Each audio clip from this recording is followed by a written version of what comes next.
পাট শিল্প ঘুরে দাঁড়ালে তা অর্থনীতি ও পরিবেশ রক্ষায় গুরুত্বপূর্ণ অবদান রাখবে বলে মন্তব্য করেছেন পরিবেশ উপদেষ্টা সৈয়দা রিজওয়ানা হাসান।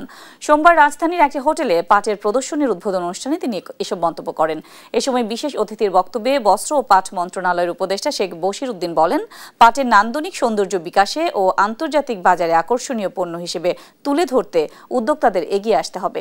অনুষ্ঠানে বস্ত্র ও পাট মন্ত্রণালয়ের সচিব বিলকিস জাহান জানান, পাটের ব্যবহার বাড়াতে এর যে কোনো একটি পণ্য বাধ্যতামূলক করার সিদ্ধান্ত নিয়েছে সরকার। মাকদুরামিতি রিপোর্ট।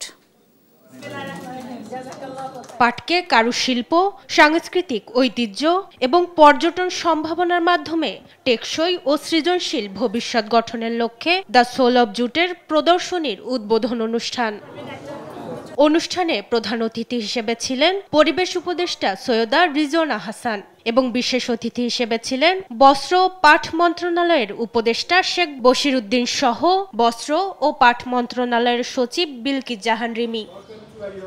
এ সময় পাটের গুরুত্ব তুলে ধরেন বক্তারা। বস্ত্র ও পাট মন্ত্রণালয়ের সচিব বিলকিস জাহান রিমি বলেন, পাটের ব্যবহার প্রসারিত করতে পাটের যে কোনো একটি পণ্যের ব্যবহার বাধ্যতামূলক করার সিদ্ধান্ত নিয়েছে সরকার। আমরা যদি একটা পাটের পণ্যকেও যদি আমরা এটাকে কম্পালসারি করে ফেলতে পারি, তাহলে কিন্তু আমাদের এই যে সম্ভাবনাময় যে শিল্প, তাকে আমরা অনেক দূর এগিয়ে নিতে পারবো। চটের ব্যবহার এটাকে আমরা কম্পালসারি করতে পারি। পাটের ব্যবহার বাড়াতে সামগ্রিক প্রচেষ্টার পাশাপাশি পাটের নান্দনিক সৌন্দর্য বিকাশে ও আন্তর্জাতিক বাজারে আকর্ষণীয় পণ্য হিসেবে তুলে ধরতে উদ্যোক্তাদের এগিয়ে আসার তাগিদ দেন বস্ত্র ও পাট মন্ত্রণালয়ের উপদেষ্টা শেখ বশির উদ্দিন।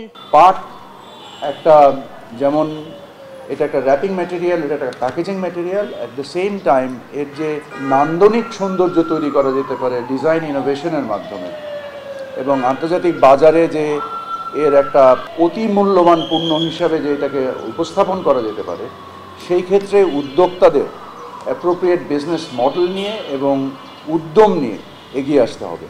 পাট শিল্পের গুরুত্ব তুলে ধরে পরিবেশ উপদেষ্টা রিজওয়ানা হাসান বলেন, পাট শিল্প ঘুরে দাঁড়ালে তা অর্থনীতি ও পরিবেশ রক্ষায় অভাবনীয় অবদান রাখবে। কৃষকদের পাট চাষে আগ্রহী করতে সবাইকে এগিয়ে আসার আহ্বান জানান উপদেষ্টা। পাট শিল্পকে ঘুরে দাঁড়ানোর জন্য কাজ করি, তখন আমরা বলি যেটা যদি ঘুরে দাঁড়ায় আমাদের অর্থনীতিতে অবদান রাখবে এবং আমাদের পরিবেশ রক্ষায় অনন্য অবদান রাখবে।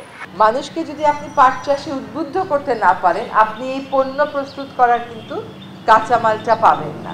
পলিথিনের বিকল্প হিসেবে পাটের তৈরি পণ্য ব্যবহারের গুরুত্ব তুলে ধরেন রিজওয়ানা হাসান।